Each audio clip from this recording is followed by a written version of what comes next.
Good morning guys, Teacher A here and welcome to Gurong Pinoy sa Amerika. So for today, ang lesson natin ay finding the slope given any 2 points. So paano ba natin kukunin yung slope kung ang given ay dalawang ordered pair? So paano yon? Simulan na natin. So kapag sinabing slope, ito ay nire-represent ng small letter m.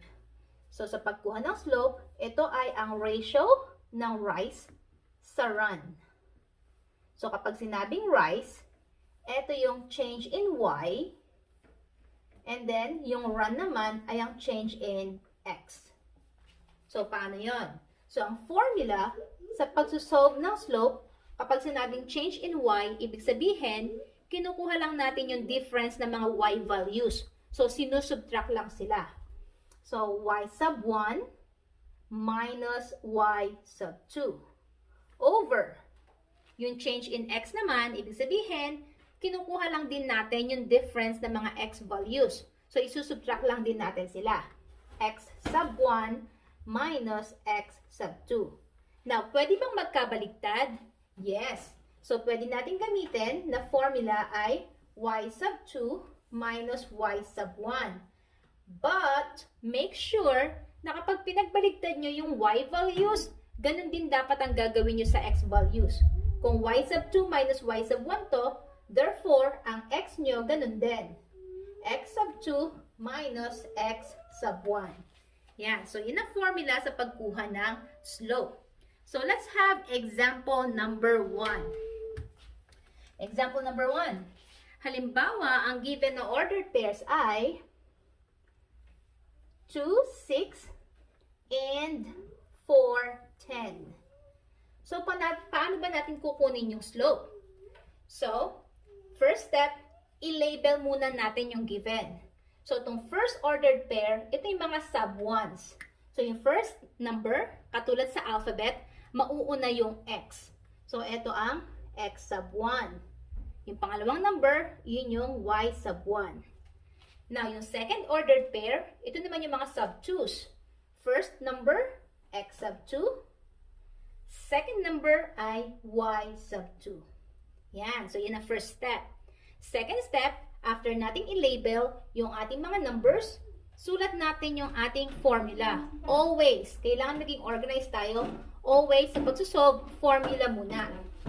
So, we have m, which is yung slope, is equal to y sub 2 minus y sub 1 over x sub 2 minus x sub 1. So, yan ang ating second step. Third step is substitute or i-plug in natin yung mga values ng mga x's tsaka ng mga y's. Ano yung y sub 2 natin? Ayun siya, 10. Kaya natin ni-label para madali nang mag-plug in ng mga values. So, ang y sub 2 ay 10. Sulat natin si 10. Minus, si y sub 1 ay 6.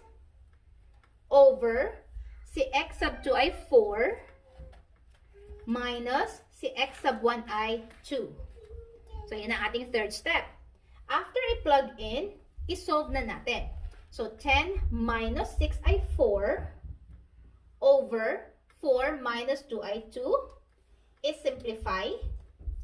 4 divided by 2, ang sagot ay 2. So, therefore, ang slope natin sa example number 1 ay positive 2.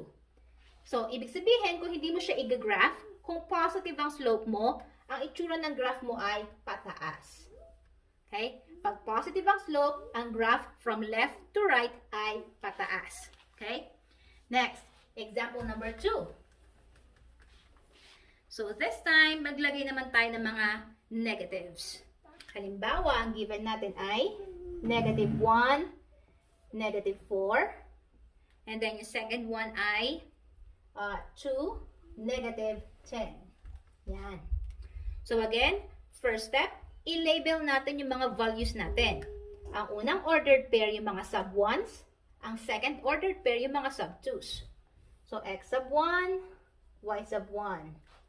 X sub 2, y sub 2. Yan. Second step, isulat natin yung ating formula sa pagkuha ng slope, which is m equals y sub 2 minus y sub 1 over x sub 2 minus x sub 1. And then, third step, i-plug in natin or i-substitute natin yung mga values.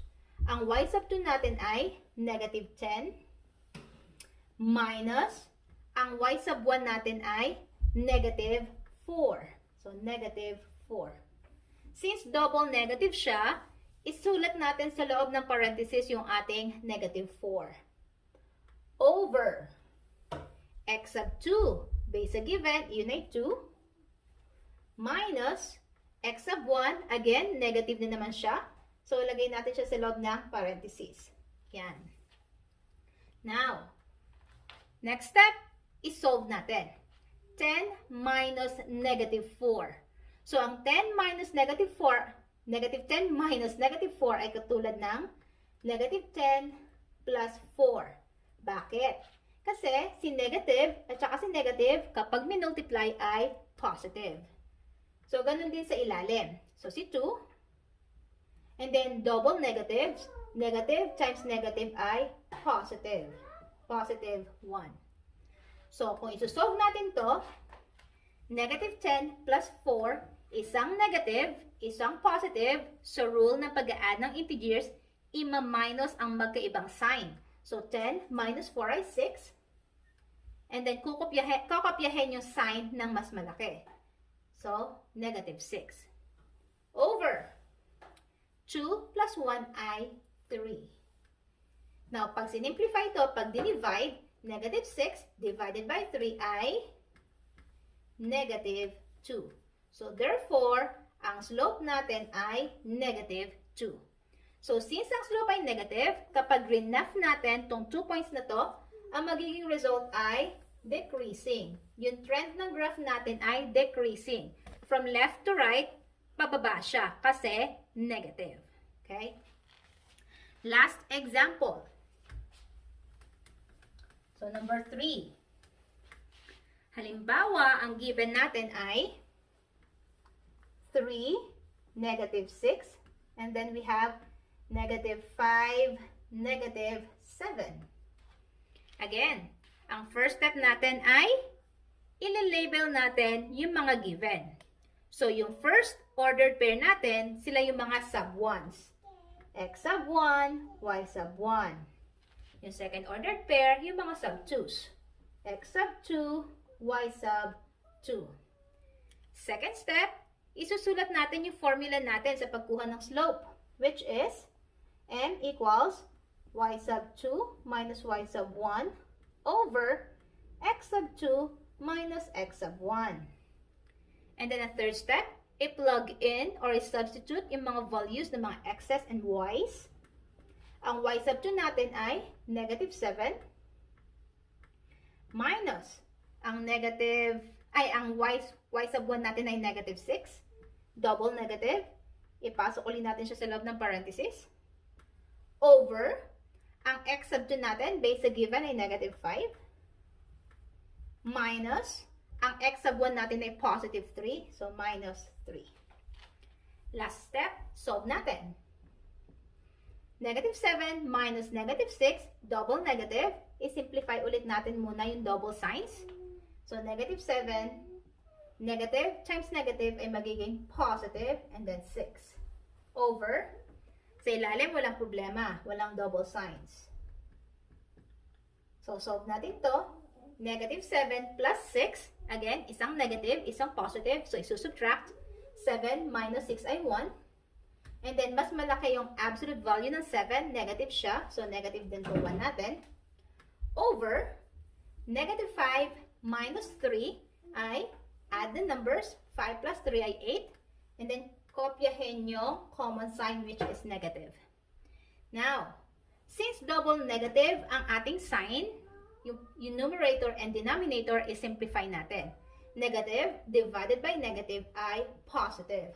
Therefore, ang final answer natin ay m is equal to 1 over 8. Again, it's positive. So, therefore, ang trend ng graph ay increasing from left to right. Kasi positive siya. Okay?